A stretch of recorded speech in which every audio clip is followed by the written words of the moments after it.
ایک نشہ سا ہے جو چھائے ہے تیرے نام کے ساتھ، ایک تسلی سی بھی آئے ہے تیرے نام کے ساتھ۔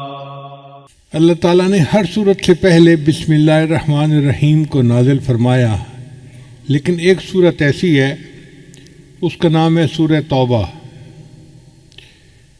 اس سے پہلے اللہ نے سورہ یعنی بسم اللہ کو نازل نہیں کیا۔ آپ قرآن مجید پڑھیں تو دیکھیں گے کہ پچھلی صورت اور اس صورت کے درمیان بسم اللہ نہیں لکھی ہوتی۔ اس کی وجہ کیا ہے کہ سورہ توبہ میں مشرکین کے ساتھ قتال کا حکم ہے، کافرین کے ساتھ۔ اب اللہ کے قتال کا کوئی جوڑ نہیں بنتا اللہ کی رحمت کے ساتھ، اس لیے اللہ نے اس سے پہلے بسم اللہ نازل نہیں فرمائی، بسم اللہ الرحمن الرحیم۔ اس لیے جب جانور کو ذبح کرتے ہیں تو بسم اللہ پڑھنا ضروری ہے، مگر یہ نہیں پڑھتے بسم اللہ الرحمن الرحیم، بلکہ پڑھتے ہیں بسم اللہ اللہ اکبر۔ الرحمن الرحیم کا جوڑ ذبح کرنے کے ساتھ نہیں بنتا، اس لیے تکبیر کہہ دی گئی بسم اللہ اللہ اکبر، اتنا ہی ہے۔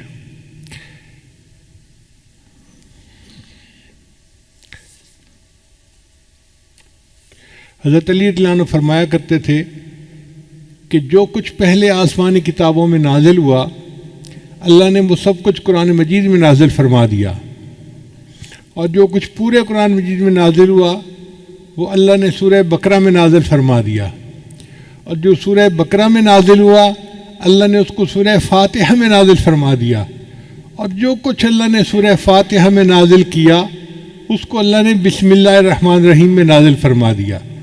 یہ بسم اللہ الرحمن الرحیم ایک آیت ہے، لیکن یہ تمام آسمانی کتابوں کا خلاصہ اور نچوڑ ہے۔ اور علماء نے ایک نقطہ اور لکھا ہے کہ جو کچھ بسم اللہ میں نازل ہوا وہ بسم اللہ کے پہلے حرف با کے اندر آ گیا۔ با کا حرف جو ہے نا وہ وصل کے لیے ہوتا ہے، جوڑنے کے لیے۔ تو اس کا مطلب یہ ہے کہ پوری آسمانی کتابوں کا نچوڑ یہ ہے کہ مخلوق کو اپنے رب کے ساتھ جوڑ دیا جائے۔ اس لیے بسم اللہ کے دو معنی ہیں۔ عربی زبان میں اسم کے دو معنی ہیں، ایک معنی ہے نام، تو بسم اللہ کا ترجمہ بنے گا اللہ کے نام کے ساتھ جو رحمان ہے اور رحیم ہے۔ بسم اللہ الرحمن الرحیم۔ اور ایک اسم کا مطلب عربی زبان میں برکت بھی ہے، تو بسم اللہ کا ترجمہ بنے گا اللہ کی برکت کے ساتھ۔ ہمیں یاد ہے کہ ہمارے گھر میں جو بڑی بوڑھی عورتیں تھیں نا پرانے زمانے کی، وہ اٹھتے بیٹھتے اللہ دی برکت نال، اللہ دی برکت نال، یہ لفظ بہت پڑھتی تھیں۔ چھوٹے تھے ہمیں اس بات کی سمجھ نہیں تھی، اب سمجھ میں آتی ہے۔ اصل میں وہ بسم اللہ کا ترجمہ پڑھا کرتی تھیں اللہ کی برکت کے ساتھ، بسم اللہ کہتی تھیں ہر کام سے پہلے۔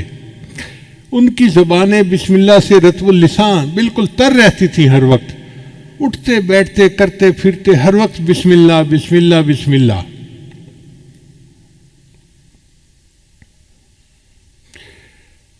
ایک نقطہ اور ذہن میں رکھیے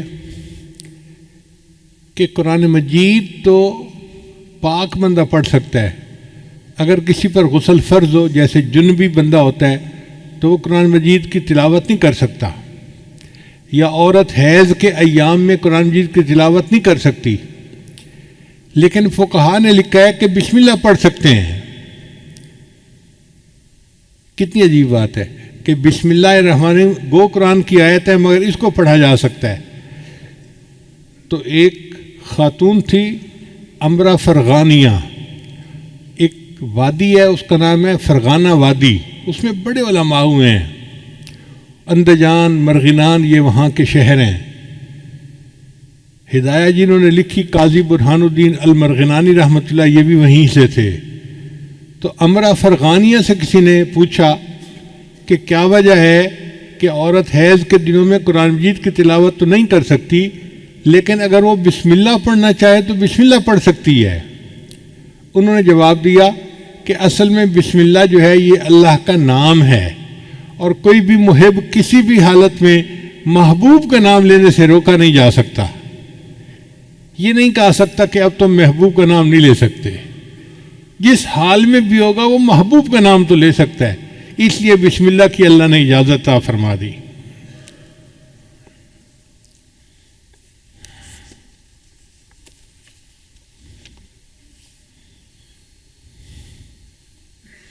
اس لیے کوئی تحریر کرنی ہو تو پہلے بسم اللہ لکھنا چاہیے. حدیث مبارکہ میں انس رضی اللہ عنہ اس کے راوی ہیں کہ من کتب بسم اللہ الرحمن الرحیم تعظیما للہ غفر اللہ لہ، کہ جو بسم اللہ الرحمن الرحیم اللہ کے نام کی تعظیم کی وجہ سے اس کو لکھ لیتا ہے اپنی عبارت سے پہلے، اللہ اس پر اس کے گناہوں کی بخشش فرما دیتے ہیں.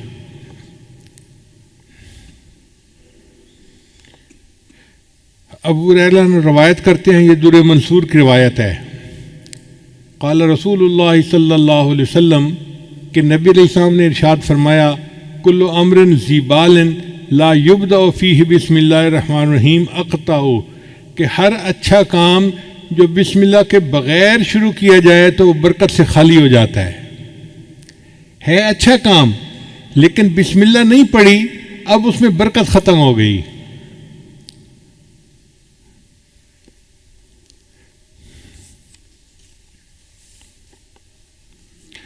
بسم اللہ کی عظمت کا اندازہ اس سے لگائیں کہ کتا ایک نجس جانور ہے. حدیث پاک میں آتا ہے جس گھر میں کتا ہوتا ہے وہاں رحمت کا فرشتہ داخل نہیں ہوتا. اس لیے شکار کی نیت سے کتے کو پالنے کی اجازت ہے، یہ حفاظت کی نیت سے، مگر اس کو گھر کے باہر رکھا جائے، گھر کے اندر نہ داخل کیا جائے. اگر گھر کے اندر کتا آ گیا تو گھر میں سے برکت ختم ہو جائے گی، فرشتے اس گھر میں نہیں آئیں گے. تو کتا اتنا نجس جانور ہے. نبی علیہ السلام نے ارشاد فرمایا اگر کسی برتن کو کتا سونگھ لے تو اس برتن کو 7 مرتبہ پانی سے دھوئیں اور 8ویں مرتبہ اس کو مٹی اور ریت کے ساتھ دھوئیں تاکہ اس کی نحوست برکت ختم ہو جائے. اب جس کتے کے سونگھنے سے برتن کو 8 مرتبہ دھونا پڑتا ہے وہ کتنا نجس ہوگا. لیکن حدیث پاک میں آتا ہے کہ اگر شکار کے لیے کتا پالا ہوا ہے، پہلے زمانے میں خرگوش کا شکار کرتے تھے کتوں کے ذریعے سے، تو نبی علیہ السلام نے فرمایا کہ اگر کوئی بندہ شکاری کتے کو چھوڑنا چاہتا ہے شکار کے لیے اور بسم اللہ پڑھ کے اس کو روانہ کرتا ہے اور وہ کتا مرا ہوا شکار لے کے آتا ہے، یعنی پکڑنے میں وہ مر گیا، شکار وہ خرگوش مر گیا، اب وہ مرا ہوا جانور بھی ہے، وہ بندے کے لیے حلال ہوتا ہے چونکہ اس کے اوپر اس نے بسم اللہ پڑھ لی تھی. عدی بن حاتم تائی کے بیٹے تھے، صحابی بن گئے. انہوں نے نبی علیہ السلام سے پوچھا اے اللہ کے حبیب صاحب میں کبھی کبھی شکار کرتا ہوں لیکن میں جب اپنا کتا چھوڑتا ہوں نا شکار کے اوپر تو میں تو بسم اللہ پڑھ لیتا ہوں، مگر اس کے ساتھ جنگلی کتے بھی شامل ہو جاتے ہیں شکار کو پکڑنے میں تو شکار مر جاتا ہے. اب کیا میرے لیے اس شکار کو کھانا جائز ہے؟ تو نبی صلی اللہ علیہ وسلم نے فرمایا نہیں، جائز نہیں، اس لیے کہ ان کتوں کے اوپر بسم اللہ نہیں پڑھی گئی، اس لیے ان کا شکار حلال نہیں ہے. آپ اندازہ لگائیے بسم اللہ کی برکت کا کہ ایک کتے اتنا نجس جانور بسم اللہ پڑھ کے شکار کے لیے چھوڑے تو اس کا مرا ہوا جانور بھی شریعت نے حلال قرار دے دیا.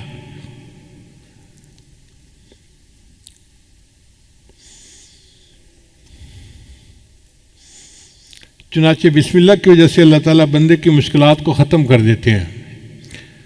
حضور صلی اللہ علیہ وسلم نے حضرت علی عنہ کو فرمایا الا اعلمک بکلمات اذا وقت فی ورطۃ قلتها، اے علی میں آپ کو کچھ کلمات نہ سکھاؤں کہ جب تم مشکل میں پڑ جاؤ تو ان کلمات کو پڑھ لیا کرو.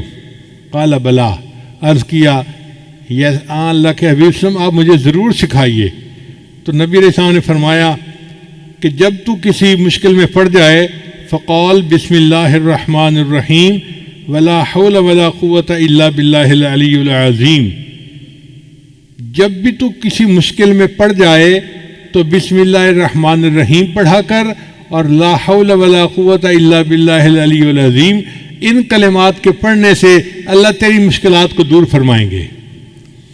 اب یہ عمل کسی ایک عام پیر نے نہیں بتایا، دنیا کے پیروں کے سردار، دنیا کے نبیوں کے سردار حضرت محمد مصطفیٰ احمد مجتبیٰ صلی اللہ علیہ وسلم جو اللہ کے محبوب ہیں، یہ عمل انہوں نے بتایا ہے، تو کتنا سچا اور پکا عمل ہوگا۔ اس لیے ہمیں چاہیے کہ ہم اس عمل کو پلے باندھ لیں۔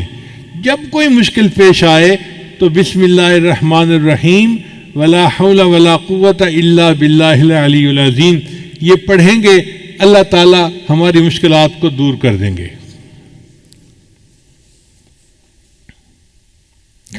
پھر بسم اللہ الرحمن الرحیم کی وجہ سے صرف دنیا کی مشکلات دور نہیں ہوتی، آخرت کی مشکلات بھی دور ہوتی ہیں۔ چنانچہ حضرت عیسیٰ علیہ السلام جب کسی قبر کے پاس سے گزرتے تھے تو ان کو کشفاً پتہ چل جاتا تھا کہ قبر میں کیا ہو رہا ہے۔ وہ ایک مرتبہ ایک قبر کے قریب سے گزرے تو انہوں نے دیکھا کہ قبر میں بندے کو عذاب ہو رہا ہے۔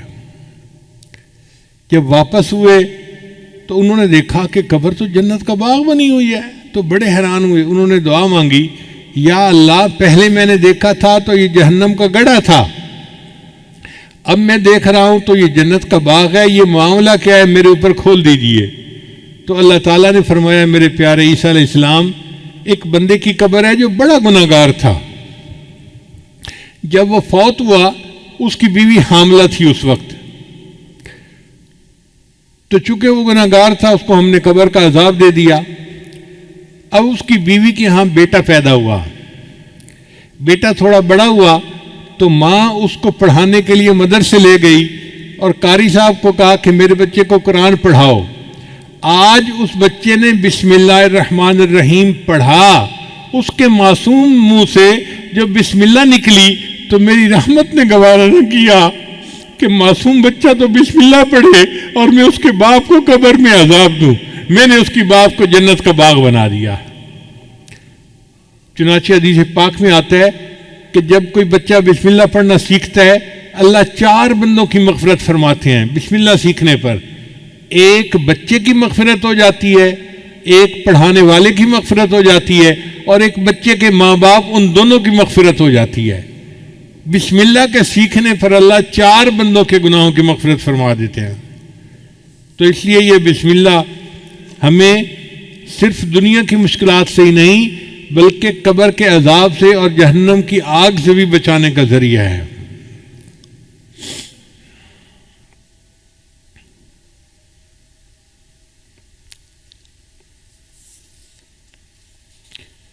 چنانچہ علماء نے لکھا ہے کہ بسم اللہ جو ہے نا یہ اسم اعظم ہے۔ حدیث پاک میں آتا ہے کہ جب کوئی دعا کی جائے اسم اعظم کے ساتھ تو اللہ تعالیٰ اس دعا کو قبول فرما لیتے ہیں۔ اب اسم اعظم کون سا ہے یہ کسی کو نہیں پتا، اللہ نے اس کو چھپا لیا۔ مگر امام اعظم ونیفر رحمۃ اللہ فرمایا کرتے تھے کہ اللہ تعالیٰ کا جو اسم ذات ہے نا اللہ، یہ اسم اعظم ہے۔ تو کسی نے پوچھا جی کہ آپ کے پاس دلیل کیا ہے اسم اعظم؟ تو انہوں نے فرمایا اس لیے کہ اللہ تعالیٰ نے اپنی کتاب میں سب سے پہلے جو نام نازل کیا وہ اللہ کا نام تھا۔ آپ دیکھیں اعوذ باللہ پڑھیں تو پہلا نام کون سا آتا ہے؟ باقی صفاتی نام بعد میں، اور ذاتی نام اعوذ باللہ من الشیطان الرجیم بسم اللہ الرحمن الرحیم، تو اللہ کا نام سب سے پہلے۔ ان کا چونکہ اللہ کا نام سب سے پہلے پڑھا جاتا ہے اس لیے یہ اسم اعظم ہے۔ ان کا جی کوئی اور دلیل دیں؟ ان کا دلیل یہ ہے کہ حدیث پاک سے ثابت ہے کہ اللہ تعالیٰ نے فرشتے کو حکم فرمایا ہوا ہے کہ جب بھی میرے کسی بندے کے نام سے میرا زبان سے میرا نام نکلے تو جب بھی تم وہ نام سنو تم قیامت کا جو سور بجانا ہے اس کو 40 سال پیچھے ہٹا دیا کرو۔ یعنی اللہ کا نام اتنی برکت والا ہے کہ جو بندہ اللہ کہتا ہے تو قیامت 40 سال پیچھے چلی جاتی ہے۔ اب اندازہ لگائیے کہ جو نام اتنی برکت والا ہے کہ قیامت جیسی مصیبت کو 40 سال کے لیے ٹال دیتا ہے، اگر ہم اللہ کے نام کو کثرت کے ساتھ پڑھیں گے تو ہماری زندگی کی پریشانیاں کیوں نہیں ٹل جائیں گی؟ بس انسان شوق کے ساتھ، محبت کے ساتھ اللہ کا نام پڑھے۔ حدیث مبارکہ میں لا تقوم الساعہ، اس وقت تک قیامت قائم نہیں ہو سکتی حتیٰ یقال فی الارض اللہ اللہ، حتیٰ کہ زمین میں کوئی ایک بندہ بھی اللہ اللہ کہنے والا ہوگا۔ جب تک اللہ کا نام دنیا میں رہے گا قیامت نہیں آ سکتی۔ قیامت کا آئے گی جب اللہ کا نام لینے والا ہی کوئی نہیں رہے گا، تب قیامت آئے گی۔ تو اللہ کا نام اتنی برکت والا ہے۔ تو امام صاحب نے فرمایا کہ حدیث پاک سے بھی ثابت ہوتا ہے کہ یہ اسم اعظم ہے۔ آگے سوال پوچھنے والے بھی فقہا تھے، عالم تھے، ان کا نہیں جی کوئی سکہ بند دلیل دیں کہ بندہ کا دل مطمئن ہو جائے۔ تو امام صاحب نے کہا اچھا سکہ بند دلیل یہ ہے کہ جب موسیٰ علیہ السلام کوطور پر گئے تو اس وقت ان کو پتہ نہیں تھا کہ یہ آگ کیا ہے، اللہ نے خطاب فرمایا اور اللہ نے اپنا تعارف کروایا، اننی انا اللہ، میں اللہ ہوں۔ اگر کوئی اور نام اس میں اعظم ہوتا تو اللہ اس نام سے اپنا تعارف کرواتے۔ اللہ نے تعارف میں کہا کہ میرا نام اللہ ہے، اس کا مطلب ہے کہ یہی اس میں اعظم ہے۔ اب یہ ایسی دلیل تھی کہ سب علماء نے مان لیا کہ واقعی اللہ کا نام اس میں اعظم ہے۔ چنانچہ اللہ کے نام سے جو دعا مانگی جائے وہ دعائیں قبول ہوتی ہیں، اور اللہ کا نام جس چیز پر پڑھ دیا جائے وہ چیز میں برکت آ جاتی ہے۔ حضرت ابو الدرداء رضی اللہ عنہ کی ایک باندی تھی، وہ ایک دن پوچھنے لگی کہ حضرت آپ کس جنس سے تعلق رکھتے ہیں؟ ان کا میں انسان ہوں۔ کہنے لگی نہیں مجھے نہیں لگتا کہ آپ انسان ہیں، آپ کوئی اور ہیں۔ ان کا نہیں میں انسان ہوں، تمہارے جیسا انسان ہی ہوں۔ اس نے کہا اس لیے کہ میں 40 دن سے آپ کے کھانے میں زہر ملا کے آپ کو کھلا رہی ہوں اور آپ پہ کوئی اثر نہیں ہوتا، آپ انسان نہیں ہیں۔ ان کا نہیں میں انسان ہوں، لیکن میری عادت ہے کہ میں نبی علیہ السلام کی بتائی دعا پڑھ لیتا ہوں، بسم اللہ الذی لا یضر مع اسمہ شیء فی الارض ولا فی السماء وہو السمیع العلیم۔ اس کی برکت سے اللہ مجھے کھانے کی نقصان دہ چیزوں سے محفوظ فرما لیتے ہیں۔ اور یہی واقعہ خالد بن ولید رضی اللہ عنہ کے ساتھ پیش آیا کہ ایک مرتبہ دشمن نے اپنے ایک نمائندہ بھیجا جس کے پاس زہر کی ایک بوتل تھی، چھوٹی سی شیشی تھی۔ اس نے کہا جناب آپ ہمارا مقابلہ کر ہی نہیں سکتے، اس لیے کہ یہ ایک زہر ہے، اس کا ایک قطرہ بھی اگر کوئی بندہ پی لے تو وہ بچ نہیں سکتا، اور ہم نے اپنی تلواروں کی دھار پر یہ زہر لگائی ہوئی ہے، اس لیے اگر اس کا چھوٹا سا کٹ بھی کہیں لگ جائے تو وہ بندہ کٹ کی وجہ سے نہیں زہر کی وجہ سے مر جاتا ہے، آپ ہمارا مقابلہ کر ہی نہیں سکتے۔ جب اس نے یہ بات کہی تو خالد بن ولید نے فرمایا اچھا یہ زہر کی شیشی مجھے دکھاؤ۔ وہ ہاتھ میں لی اور آپ نے پڑھا بسم اللہ الذی لا یضر مع اسمہ شیء فی الارض ولا فی السماء، اور پوری زہر کی بوتل آپ نے پی لی اور اللہ نے ان کو محفوظ رکھا۔ یعنی جس نام کی برکت سے زہر کے اثرات بھی بندے کو نقصان نہیں دے سکتے تو باقی چیزیں کیا نقصان دیں گی۔ اس لیے ہمیں چاہیے کوئی چیز پینی ہو یا کھانی ہو تو بسم اللہ اس سے پہلے ضرور پڑھا کریں تاکہ اس چیز کے نقصان سے اللہ ہماری حفاظت فرمائے۔ چنانچہ عثمان ابن عفان رضی اللہ عنہ سے روایت ہے کہ نبی علیہ السلام نے فرمایا کہ بسم اللہ الرحمن الرحیم میں جو نام ہے یہ اسم اعظم ہے۔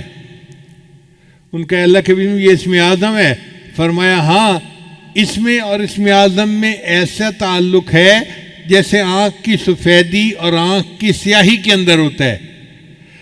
اب آنکھ کی سفیدی اور آنکھ کی سیاہی آپس میں ملی ہوئی ہیں، آپ اپنی آنکھ میں دیکھیں سیاہی اور سفیدی ملی ہوئی ہیں، تو اس کا مطلب یہ کہ نبی علیہ السلام نے ڈائریکٹ نہیں بتایا چونکہ اللہ تعالیٰ راز رکھنا چاہتے تھے، لیکن ہنٹ دے دیا کہ بسم اللہ اور اسم اعظم میں بہت قرب ہے۔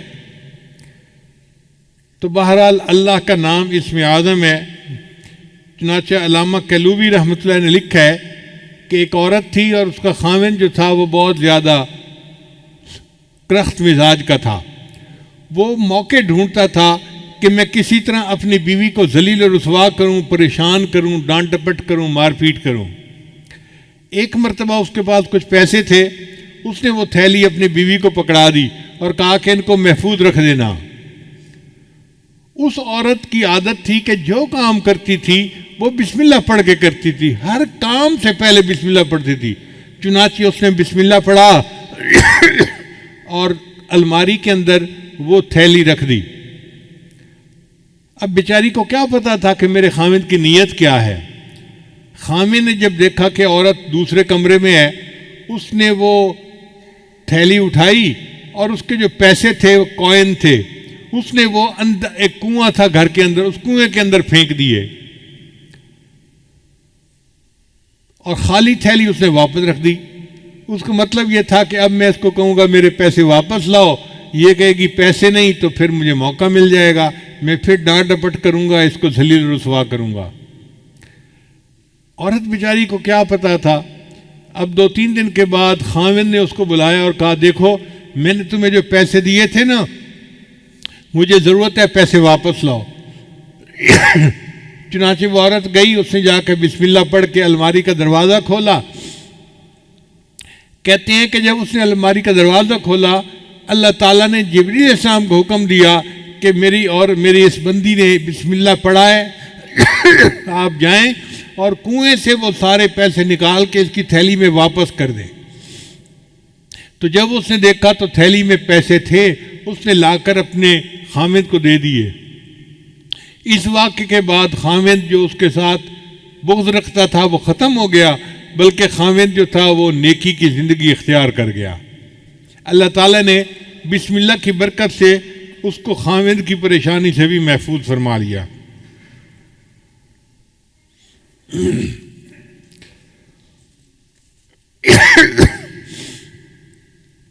بسم اللہ میں ہر درد کے لیے شفا موجود ہے.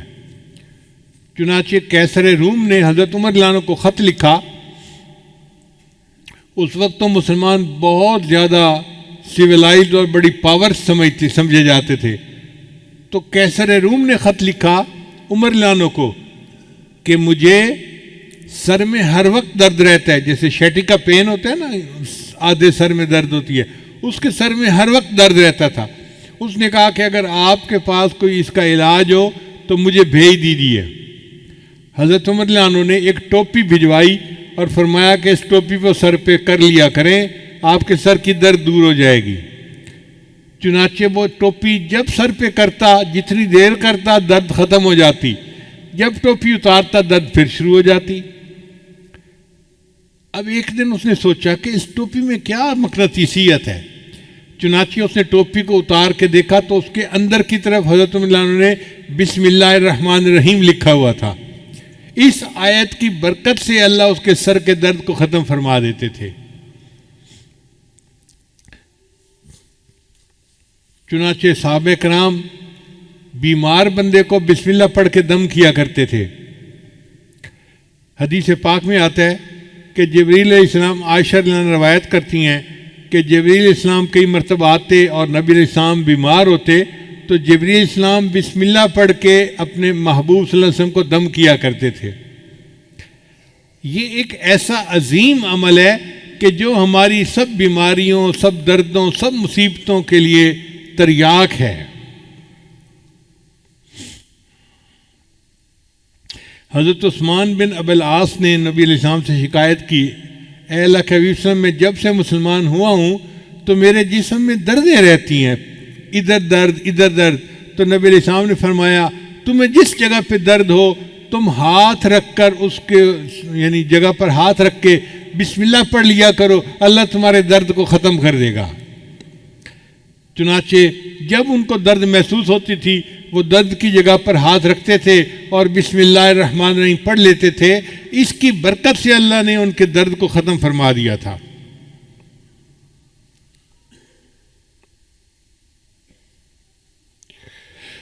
عبداللہ بن عباس انہوں نے نبی علیہ السلام سے پوچھا، اے اللہ کے حبیب صلی اللہ علیہ وسلم، ہمیں بخار کا دم اور بیماری کا دم بتا دیا کریں، ہمیں کوئی بخار کا دم بتا دیں، بیماری کا دم بتا دیں. تو نبی علیہ السلام نے فرمایا کہ جب کوئی بندہ بیمار ہو تو تم اس پر پڑھا کرو بسم اللہ الکبیر اعوذ باللہ العظیم من کل عرق نار ومن شر حر النار اخرجہ الترمذی. یہ ترمذی شریف کی روایت ہے. تو نبی علیہ السلام نے ان کو بخار کا یہ دم سکھایا. اس کا مطلب یہ کہ بسم اللہ کی برکت سے اللہ تعالیٰ واقعی بندے کی بیماری کو ختم فرما دیتے ہیں. اس لیے ہر تکلیف کے وقت بسم اللہ پڑھنی چاہیے. احد کے موقع پہ حضرت طلحہ رضی اللہ عنہ کو زخم لگا تو بے اختیار ان کی زبان سے آہ نکلی. جیسے زخم لگتا ہے نا تو آہ بندہ کرتا ہے آہ. تو جب ان کو زخم لگا تو انہوں نے آہ کی تو نبی علیہ السلام نے فرمایا لو قلت بسم اللہ لرأیت بناءک الذی بنى اللہ لک فی الجنۃ وانت فی الدنیا. اگر تو اس موقع پر بسم اللہ کہتا جو تجھے چوٹ لگی تو دنیا میں رہتے ہوئے جنت میں اپنے ٹھکانے کو دیکھ لیتا. اگر تو بسم اللہ پڑھتا تو آپ دنیا میں رہتے ہوئے اپنے جنت کے ٹھکانے کو آنکھوں سے دیکھ لیتے. تو یہ بسم اللہ ایسا عمل ہے. چنانچہ ایک صحابی نبی علیہ السلام کے ساتھ سواری پر سوار تھے تو سواری کو ٹھوکر لگی تو صحابی نے کہا تا سے شیطان برباد ہو جائے. تو نبی علیہ السلام نے فرمایا کہ ایسے نہ کہا کرو کہ شیطان برباد ہو جائے. وہ موٹا ہو جاتا ہے سن کے کہ دیکھو میں نے شرارت کی اور ان کو تکلیف پہنچی. وہ موٹا ہو جاتا ہے. تم پڑھا کرو بسم اللہ. جب تم بسم اللہ کرو گے تو شیطان یعنی کمزور ہو کے چونٹی جیسا بن جائے گا بسم اللہ کی برکت کی وجہ سے. تو اس کا مطلب ہے کہ ٹھوکر لگنے پر تکلیف پہنچنے پر ہم اگر بسم اللہ پڑھیں گے تو اللہ تعالیٰ شیطان کو چھوٹا کر دیں گے اور ہماری تکلیف کو دور فرما دیں گے. نبی علیہ السلام نے ایک عمل بتایا کہ جو شخص صبح کے وقت 3 مرتبہ بسم اللہ پڑھ لے بسم اللہ الرحمن الرحیم بسم اللہ الرحمن الرحیم. اب یہ کتنا چھوٹا سا عمل ہے. جو شخص صبح کے وقت پڑھ لے شام تک کوئی حادثہ یا کوئی اس کو مصیبت نہیں پہنچ سکتی. اور اگر شام کے وقت پڑھ لے گا تو صبح تک اس کو کوئی مصیبت نہیں پہنچے گی. یہ کتنا چھوٹا عمل ہے. اپنے گھر میں اپنی بیویوں کو بھی بتائیں اپنے بچوں کو بھی اور ان کی عادت بنائیں کہ وہ ہر وقت یہ بسم اللہ کا عمل کرنا شروع کر دیں. عبداللہ ابن عباس عنہ کی روایت ہے کہ ایک شخص نبی علیہ السلام کی خدمت میں حاضر ہوا اور اس نے کہا اے اللہ کہ میرے حادثے بہت ہوتے ہیں ایکسیڈنٹ ہر وقت کبھی کوئی اور میں بڑا پریشان ہوں. نبی علیہ السلام نے فرمایا کہ تم جب گھر سے نکلا کرو تو یہ پڑھ لیا کرو بسم اللہ علی نفسی و اہلی و مالی. یعنی میرے اوپر بسم اللہ میرے اہل کے اوپر اور میرے مال کے اوپر بسم اللہ. تم یہ دعا پڑھ لیا کرو. اس صحابی نے جب سے یہ دعا پڑھنی شروع کر دی اس کے بعد زندگی بھر ان کا کوئی حادثہ نہیں ہوا. اللہ نے حادثے سے ان کی حفاظت فرما لی. اس لیے بسم اللہ جب انسان پڑھتا ہے تو حدیث پاک میں آتا ہے کہ اگر کوئی بندہ کپڑے اتارنا چاہے جیسے کپڑے بدلنے ہوتے ہیں نہانا ہوتا ہے تو کپڑے اتارنے کی ضرورت پیش آ جاتی ہے. اگر وہ اس سے پہلے بسم اللہ پڑھ لے تو اللہ اس کے گرد ایک دیوار بنا دیتے ہیں. جیسے قناعت آ جاتی ہے نا تو بندہ دوسروں سے اوجھل ہو جاتا ہے.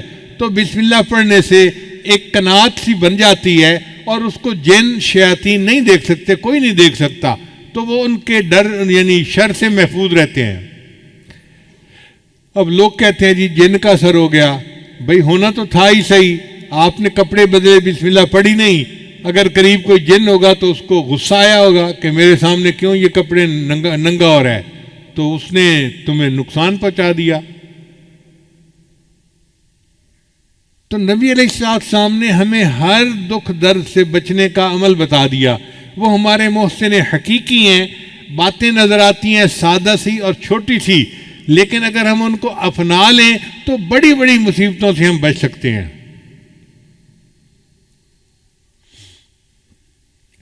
چنانچہ جو بندہ اپنی بیوی کے ساتھ ہم بستری کرے تو اس کو چاہیے کہ پہلے بسم اللہ پڑھ لے. دعا ہے بسم اللہ جنبنا الشیطان و جنب الشیطان ما رزقتنا.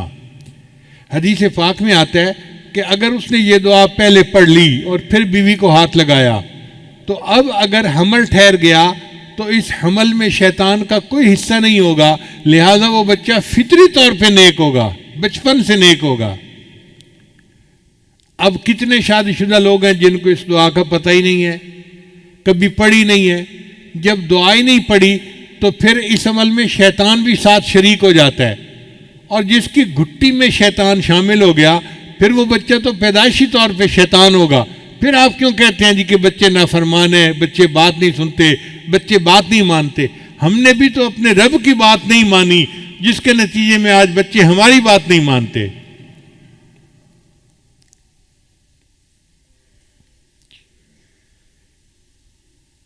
نبی السلام نے ارشاد فرمایا، جابر بن عبداللہ رضی اللہ عنہ کی روایت ہے کہ نبی السلام نے فرمایا کہ جب رات کو سوتے وقت بسم اللہ پڑھ کے دروازے بند کرو، یعنی اپنے دروازے جو گھر کے بند کرنے ہیں نا، عورتیں عام طور پہ بند کرتی ہیں گھر کے دروازے، تو عورتوں کو یہ عمل سکھانا چاہیے کہ وہ گھر کے دروازے بند کرنے سے پہلے بسم اللہ پڑھ لیا کریں، کیونکہ جو دروازہ بسم اللہ پڑھ کے بند کیا جاتا ہے شیطان وہ دروازہ نہیں کھول سکتا، شیطان گھر میں داخل نہیں ہو سکتا پھر. اور بسم اللہ پڑھ کے اپنے پانی کے مشکیزے کا منہ باندھ لیا کرو، اور بسم اللہ پڑھ کے اپنے برتن ڈھانپ لیا کرو، اور اگر ڈھانپنے کے لیے کوئی چیز نہ ملے تو برتن کے اوپر لکڑی رکھ دیا کرو اور بسم اللہ پڑھ لیا کرو، اور بسم اللہ پڑھ کے اپنی لائٹوں کو، چراغوں کو بند کر دیا کرو. اگر تم بسم اللہ پڑھ کے یہ سارے کام کرو گے تو رات کو کوئی شیطان گھر میں داخل نہیں ہوگا، اس گھر میں کوئی گناہ نہیں ہوگا، اور اس گھر میں کوئی پریشانی نہیں آئے گی. آج دیکھیے بسم اللہ نہیں پڑھتے تو ہمارے گھروں میں دن رات گناہ ہو رہے ہوتے ہیں.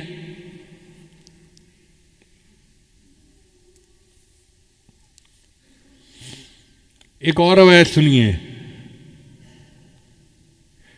حضرت انس رضی اللہ عنہ اس کے راوی ہیں، وہ فرماتے ہیں کہ جب کوئی آدمی گھر سے نکلتے وقت بسم اللہ توکلت علی اللہ لا حول ولا قوت الا باللہ، چھوٹی سی دعا ہے، بسم اللہ توکلت علی اللہ لا حول ولا قوت الا باللہ پڑھ لیتا ہے، اس کو کہا جاتا ہے کہ تمہیں ہدایت دی گئی اور تمہاری طرف سے شر کی کفایت کی گئی اور تمہیں مصائب سے بچا لیا گیا. یعنی اللہ اس کے بارے میں فرماتے ہیں کہ اس بندے کو ہدایت دی گئی، اس کو شر سے بچا لیا گیا، تو شیطان اس سے دور ہٹ جاتا ہے. شیطان کہتا ہے میں اس بندے کا جب کچھ بگاڑ ہی نہیں سکتا تو میں اس کا پیچھا کس لیے کروں. تو دیکھیے گھر سے نکلتے ہوئے دعا پڑھنے سے انسان شیطان کے داؤ سے بچ جاتا ہے.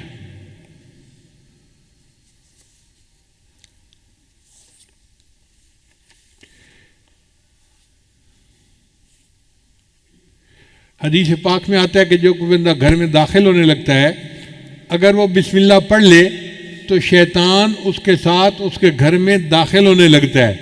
بسم اللہ پڑھنے کے بعد شیطان کا راستہ بند ہو جاتا ہے اور شیطان اس گھر میں داخل نہیں ہوتا. اور اگر وہ بسم اللہ پڑھے بغیر گھر میں داخل ہو جائے تو وہ اکیلا گھر میں نہیں داخل ہوتا بلکہ اس کے ساتھ شیطان بھی داخل ہو جاتا ہے. اور اگر وہ بندہ کھانا کھاتے ہوئے بسم اللہ پڑھ لے تو شیطان اس کے کھانے میں شامل نہیں ہو سکتا. اب جس نے دونوں مرتبہ بسم اللہ پڑھ لیا تو نہ شیطان اس کے گھر میں داخل ہو سکتا ہے نہ شیطان اس کے کھانے میں شریک ہوتا ہے. تو شیطان کہتا ہے میں نے اس گھر میں کیا کرنا، نہ میں اس گھر میں داخل ہو سکتا ہوں نہ میں اس گھر میں کھانا کھا سکتا ہوں، تو میرے لیے نہ رہنے کی جگہ نہ کھانے کی جگہ، لہذا میرا اس گھر سے کوئی سروکار نہیں ہے. دیکھو شیطان کو روکنے کے لیے نبی علیہ السلام نے کیا پیاری پیاری باتیں میں سکھائی ہیں. اس لیے جو بندہ بازار میں داخل ہونے لگے وہ بسم اللہ پڑھ لے تو بازار کا جو شر ہے اس سے اللہ تعالیٰ اس کی حفاظت فرما دیتے ہیں.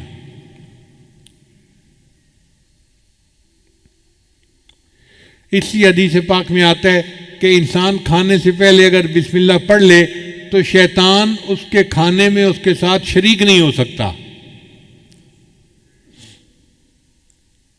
نبی علیہ السلام ایک مرد دسترخوان پر بیٹھے تھے تو ایک چھوٹی بچی آئی اور اس نے آ کے کھانے میں ہاتھ ڈالنا چاہا تو نبی علیہ السلام نے اس کو روک دیا۔ پھر نبی علیہ السلام نے فرمایا کہ کھانے سے پہلے شیطان اپنا ایجنٹ بھیج دیتا ہے کہ وہ بسم اللہ پڑھے بغیر کھانے میں ہاتھ ڈال دے اور بعد میں شیطان بھی کھانے میں شریک ہو سکے۔ اس لیے جب کھانا شروع کرو تو بسم اللہ پڑھ کے شروع کرو تاکہ شیطان اس میں شریک نہ ہو سکے۔ چنانچہ واقعہ کتابوں میں لکھا ہے کہ دو شیطان آپس میں ملے، ایک بڑا موٹا تازہ تھا، مشٹنڈا تھا، اور دوسرا بہت ہی دبلا پتلا تھا۔ تو اس نے پوچھا مشٹنڈے نے کہ سناؤ بھائی تم کیوں اتنے کمزور ہو؟ اس نے کہا یار میں جس بندے کے ساتھ ہوں نا وہ بندہ بسم اللہ پڑھ کے گھر میں داخل ہوتا ہے تو میں اس کے گھر میں داخل ہی نہیں ہو سکتا۔ پھر وہ بسم اللہ پڑھ کے کھانا کھاتا ہے، میں اس کے کھانے میں شریک ہی نہیں ہو سکتا، نہ مجھے رہنے کی جگہ ملتی ہے نہ مجھے کھانا ملتا ہے، تو میں نے کمزور ہی ہونا ہے نا۔ تو اس پر جو موٹا شیطان ہوتا ہے نا وہ کہکا لگاتا ہے اور کہتا ہے کہ اچھا میں تو ایک کافر کے ساتھ رہتا ہوں، اس کو بسم اللہ کا پتہ ہی نہیں، میں اس کے گھر میں بھی اس کے ساتھ داخل ہوتا ہوں اور میں اس کے کھانے میں بھی شریک ہوتا ہوں، اور جب وہ اپنی بیوی سے ہم بستری کرتا ہے میں بھی اس کی بیوی کے ساتھ ہم بستری میں شریک ہوتا ہوں، اس لیے اس کی اولاد نافرمان پیدا ہوتی ہے۔ تو بسم اللہ کو بھولنے سے کتنے نقصان ہم اٹھا لیتے ہیں۔ اس لیے کھانے سے پہلے بسم اللہ کا پڑھنا بہت ضروری ہے۔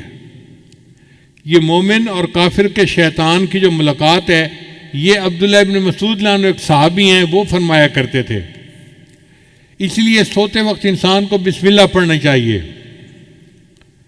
نبی علیہ السلام جب رات کو بستر پر پہنچتے تو دعا مانگتے، بسم اللہ وضعت جنبی اللہم اغفر ذنبی و اخسی شیطانی و فک ریحانی و اسقل میزانی وجعلنی فی الندی الاعلیٰ۔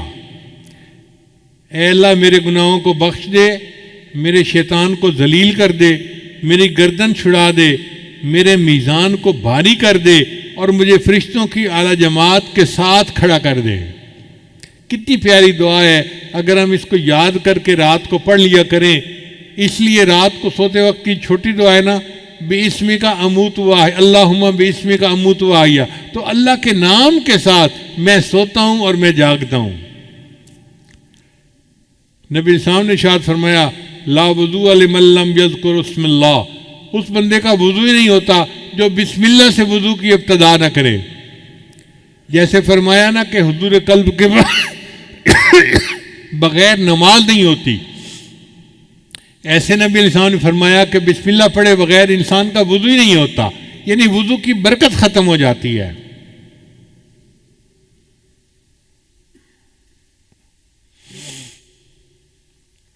اس لیے سواری پر سوار ہوتے وقت بسم اللہ پڑھنا چاہیے۔ حضرت نوح علیہ السلام کو اللہ نے صرف بسم اللہ کا لفظ عطا فرمایا تھا، وَقَالَ ارْكَبُوا فِيهَا بِسْمِ اللَّهِ مَجْرَاهَا وَمُرْسَاهَا إِنَّ رَبِّي لَغَفُورٌ رَحِيمٌ، تو وہ صرف بسم اللہ پڑھا کرتے تھے۔ اللہ کی شان کہ ان کی کشتی اتنے بڑے سیلاب کے اندر سے نجات پا گئی۔ تو علماء نے نکتہ لکھا ہے، اگر صرف بسم اللہ کے لفظ کے ساتھ نوح علیہ السلام کی کشتی اتنے بڑے سیلاب سے نجات پا جاتی ہے، تو ہم اگر پوری بسم اللہ پڑھیں گے ہماری زندگی ہمارے پریشانیوں کے سیلاب سے کیوں نہیں نجات پائے گی؟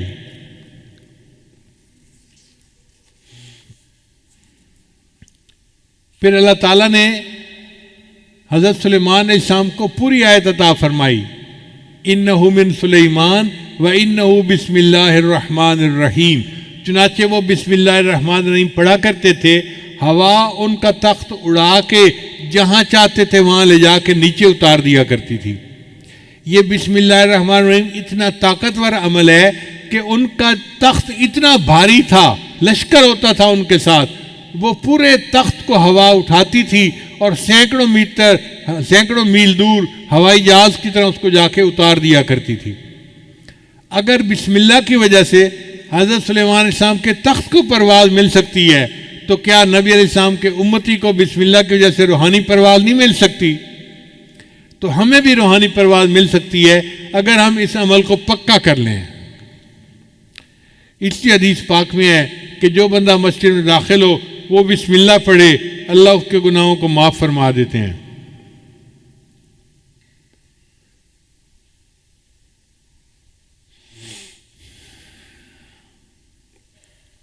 حدیث مبارکہ میں آتا ہے کہ جب تم اپنے میت کو قبر میں اتارنے لگو تو بسم اللہ پڑھ کے میت کو قبر میں اتارو گے، بسم اللہ کی برکت سے اللہ قبر کا عذاب معاف فرما دیں گے۔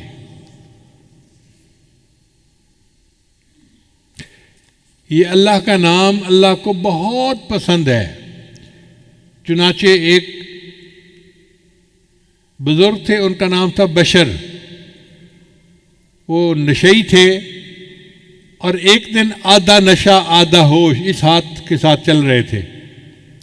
انہوں نے راستے میں ایک کاغذ پڑا ہوا دیکھا جس کے اوپر اللہ کا نام لکھا ہوا تھا، تو اس کو دیکھ کر وہ حیران ہوئے کہ کاغذ پر تو اللہ کا نام لکھا ہوا ہے اور یہ زمین کے اوپر پڑا ہے۔ انہوں نے اس کاغذ کو اٹھا لیا، اس کو جھاڑ کے صاف کیا اور اس کو اوپر کسی جگہ کے اوپر رکھ دیا۔ اللہ نے ایک ولی کو الہام فرمایا کہ بشر کو جا کر کہہ دو کہ تم نے میرے نام کو فرش سے اٹھا کر اونچا کیا، میں تمہارے نام کو فرش سے اٹھا کر عرش تک اونچا کر دوں گا۔ چنانچہ وہ امت کے بڑے اولیاء میں سے گزرے اور ان کا نام بشر حافی تھا۔